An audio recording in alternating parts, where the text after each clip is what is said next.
সমাজে ইসলামকে প্রাধান্য দেয় না, বরং আল্লাহ তাআলার হুকুমকে বাদ দিয়ে ব্যক্তি বা গোষ্ঠী স্বার্থে সিদ্ধান্ত নেয়।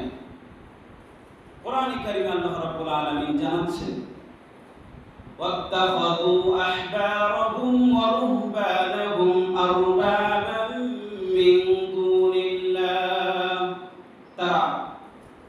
ওয়াত্তাখাযু আহবারহুম, তারা তাদের পাদ্রীদেরকে, ইহুদি নেতাদেরকে প্রভু বানিয়ে নিয়েছে আল্লাহর পরিবর্তে। অন্য আয়াতে আল্লাহ রাব্বুল আলামিন বলেন, আফাতুমিনুনা বিবা'দিল কিতাবি ওয়া তাকফুরুনা বিবা'দ ফামা জাযাউ মান ইয়াফআলু যালিকা মিনকুম ইল্লা খিzyun ফিল হায়াতিদ দুনিয়া।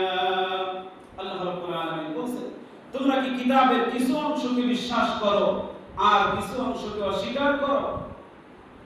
যেখানে কোরআনের যে আইন মানতে গেলে তোমাদের স্বার্থের টান পড়ে না, স্বার্থে হাসিলের জন্য কোনো সমস্যা হয় না, সেটা তোমরা মানতে পারো, বিশ্বাস করো। আর যেখানে স্বার্থ হাসিল করতে স্বার্থটা হাতছাড়া হয়ে যায়, যে আইনটা মানতে গেলে, সেখানে কোরআনের আইনকে তোমরা অস্বীকার করো।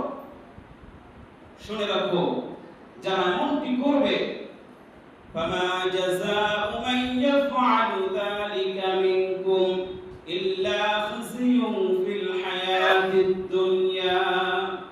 তোমাদের মধ্য থেকে যারা এমনটি করবে, পার্থিব জীবনে তাদের জন্য রয়েছে লাঞ্ছনা, অপদস্থতা।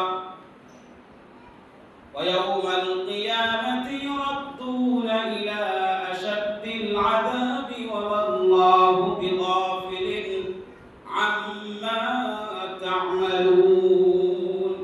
শুধু তাই নয়, দুনিয়ার লাঞ্ছনা অপদস্থতাই শেষ নয়, কাল কিয়ামতের ময়দানে আল্লাহ রাব্বুল আলামিন তোমাদেরকে কঠিন আযাবের দিকে, কঠিন শাস্তির দিকে ঠেলে দেবেন।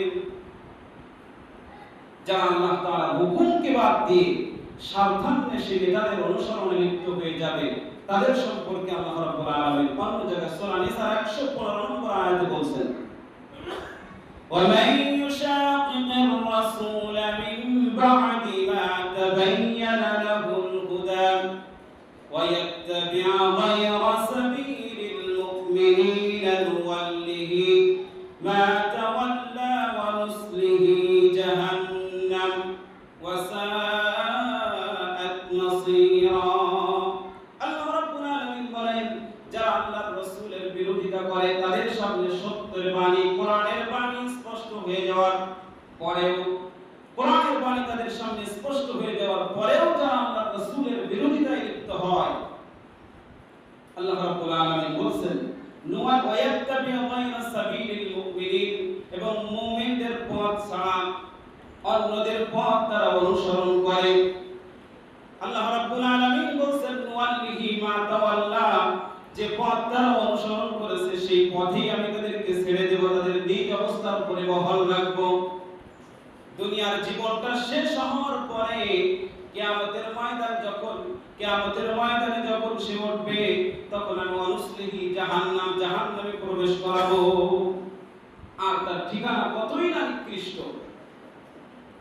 এজন্য কোরআনের আইনটাকে, হুকুম আহকামকে নিজের জীবনে বাস্তবায়ন করতে হবে। সমাজে, রাষ্ট্রে কোরআন শুধুমাত্র নিজের জীবনে বাস্তবায়ন করার জন্য নয়, কোরআনের সামাজিক জীবন, পারিবারিক জীবন, রাষ্ট্রীয় জীবন, সব কিছু এই কোরআনের ভিতরে রয়েছে। কোরআনকে সব জায়গায় বাস্তবায়ন করতে হবে, এটা প্রত্যেকটা নাগরিকের দায়িত্ব হচ্ছে এটা।